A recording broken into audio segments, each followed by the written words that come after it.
Please subscribe to my channel.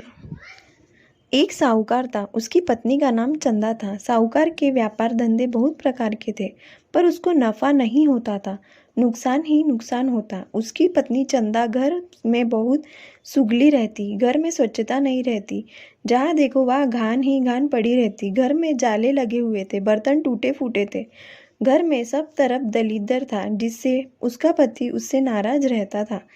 पर चंदा के एक नियम था, वह रोज विष्णु भगवान और लक्ष्मी जी की पूजा करती। एक दिन लक्ष्मी जी को दया आई। अमावस्या की अंधेरी रात थी। चंदा गली में से दिया लेकर जा रही थी।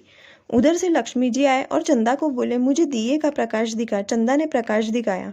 दोनों जनी रास्ते में बातें करती चली। लक्ष्मी जी बोले, अपने दोनों जनी सहेली बन जावे। तब चंदा बोली, ठीक है।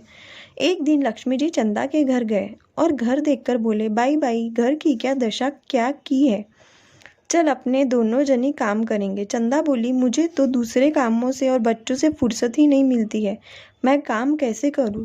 अब तुम मुझे बताओ, वैसे मैं काम करती जाऊं। फिर लक्ष्मी जी ने उससे पहले घर के जाले निकलवाए, झाड़ू निकलवाया, चौका दिराया, घर सराया। उस घर के बर्तन दोनों जनी ने मिलकर निर्मल घसे, में मैले कपड़े धोए, फिर नहाई धोई और स्वच्छ कपड़े पहनी।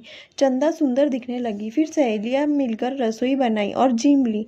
लक्ष्मी चंदा को बोली, रोज ऐसा स्वच्छ घर रखो, तब फिर तुम्हारा पति तुम्हारे से राजी रहेगा और व्यापार धंधे में बरकत होंगी। दूसरे दिन चंदा के पति को धंधे में बहुत बरकत हुई और वह चंदा से राजी रहने लगा। लक्ष्मी जी चंदा के घर कई बार आते और चंदा को नया नया काम सिखाते। चंदा अब सब काम अच्छा करने लगी और मन में कहने लगी, मुझे सहेली बहुत अच्छी मिली, जिससे मुझे इतना सुख मिला है। चंदा की दीवर जिठानियाँ और पड़ोसिन पूछने लगी, तुम्हारे इतना धन कहाँ से आया? जब चंदा बोली, मेरी सहेली लक्ष्मी है, उसने मुझे काम करना सिखाया, जिससे इतना धन हुआ। तब दीवर जिठानियाँ बोली, लक्ष्मी तुम्हारी सहेली है, पर चंचल है, एक घर में रहती नहीं है, घर घर में फिरती रहती है, सो तुम्हारे घर में थोड़ी पाटे पर बैठेंगी। यह सुनकर चंदा को ज्ञान हुआ। दूसरे दिन लक्ष्मी जी आए। तब चंदा ने पाटा बिछाया और लक्ष्मी जी को बोली, सहेली पाटे पर बैठ जा। जब लक्ष्मी जी बोले, पाटे पर तो मैं राजा के यहाँ भी नहीं बैठती हूँ। चंदा बोली, मेरे यहाँ तो आपको पाटे पर बैठना ही होगा।